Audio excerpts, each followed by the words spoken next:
Takže čo, vítejte od dnešního shortu. Mám na holky otázku, můžu odpovědět i kluci. Holky, taky si děláte i kluci každý den selfiečka? Já teda ano, ale nevím jak vy. Je to normální? Mám na vás takovou otázku. A jo, natočím do video, které si po mě žádáte, to jsem. Jo, a natočím to s KM Studiem, jo, jedním youtuberem. Se setkáme a natočíme to spolu.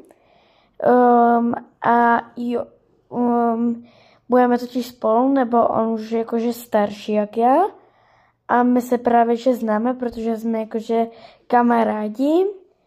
A natočíme to spolu právě. A on to bude točit a bude to na obou kanálech. Ale to si budete ještě muset třeba počkat půl měsíce nebo nějak tak. Protože se to musí někde natočit, musí si dělat všechno možné, takže tak. Ale už to můžete vědět, že aspoň to budeme vážně točit. Takže tak, takže zatím, co